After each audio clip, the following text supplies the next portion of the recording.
ಪ್ರಜೆಗಳು ಸಮಸ್ಯೆಗೆ ತಲೆಬಾಗದೆ ಕಾನೂನಿನ ನೆರವು ಪಡೆದುಕೊಳ್ಳಬೇಕೆಂದು ಭಾರತದ ಸರ್ವೋಚ್ಚ ನ್ಯಾಯಾಲಯದ ನ್ಯಾಯಮೂರ್ತಿ ಎಸ್ ಅಬ್ದುಲ್ ನಜೀರ್ ಹೇಳಿದರು.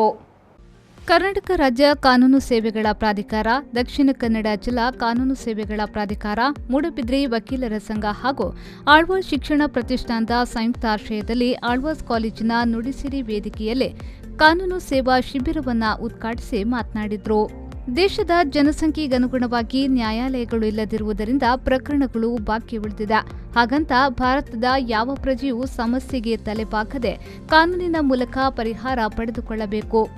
ನ್ಯಾಯಾಲಯದಲ್ಲಿ ಕ್ರಿಮಿನಲ್ ಪ್ರಕರಣಗಳು ಕಡಿಮೆ ಇದ್ದಷ್ಟು ಸಮಾಜ ಸ್ವಾಸ್ಥ್ಯ ಹಾಗೂ ಆರೋಗ್ಯಕರವಾಗಿದೆ ಎಂಬ ಸಂದೇಶ ಸಿಗುತ್ತದೆ.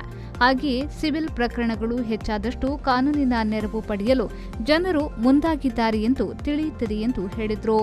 ಕರ್ನಾಟಕ ರಾಜ್ಯ ಕಾನೂನು ಸೇವೆಗಳ ಪ್ರಾಧಿಕಾರದ ಕಾರ್ಯನಿರ್ವಾಹಕ ಅಧ್ಯಕ್ಷ ನ್ಯಾಯಮೂರ್ತಿ ವೀರಪ್ಪ ಅವರು ಮಾತನಾಡಿ, ಕಾನೂನಿನ ಅರಿವು ಇಲ್ಲದೆ ಇರುವುದು, ತಿಳುವಳಿಕೆಯ ಕೊರತೆ, ಹಣದ ಕೊರತೆ, ಶೋಷಿತ ನಿರ್ಗತಿಕರು ಹೀಗೆ ಯಾರೂ ಸಹ ನ್ಯಾಯದಿಂದ ವಂಚಿತರಾಗಬಾರದು.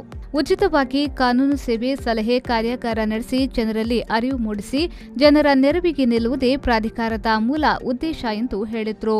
ದಕ್ಷಿಣ ಕನ್ನಡ ಜಿಲ್ಲಾಧಿಕಾರಿ ಡಾ ರಾಜೇಂದ್ರ ಕೆವಿ ಅವರು ಮಾತನಾಡಿ, ಯಾವುದೇ ಪ್ರದೇಶದಲ್ಲಿ ಹೆಚ್ಚಿನ ಸಂಖ್ಯೆಯಲ್ಲಿ ದೂರುಗಳು ದಾಖಲಾಗುತ್ತಿದೆ ಎಂದರೆ ಅದು ಆಡಳಿತ ವ್ಯವಸ್ಥೆಯ ವೈಫಲ್ಯವನ್ನ ಪ್ರತಿಬಿಂಬಿಸುತ್ತದೆ. ಜನರ ಸಂಕಷ್ಟ ಕಡಿಮೆಗೊಳಿಸುವ ನಿಟ್ಟಿನಲ್ಲಿ ಆಡಳಿತಗಾರರು ಹಾಗೂ ಜನಪ್ರತಿನಿಧಿಗಳು ಕಾರ್ಯಪ್ರವೃತ್ತರಾಗಬೇಕು. ಸರ್ಕಾರದ ಯೋಜನೆಗಳ ಲಾಭ ಪಡೆಯಲು ಜನರು ಇಲಾಖೆಗೆ ಬರುವ ಬದಲು ಅಧಿಕಾರಿಗಳೇ ಫಲಾನುಭವಿಗಳ ಬಳಿ ತೆರಳಿ ಯೋಜನೆಗಳನ್ನು ತಲುಪಿಸಬೇಕು ಎಂದು ಹೇಳಿದರು.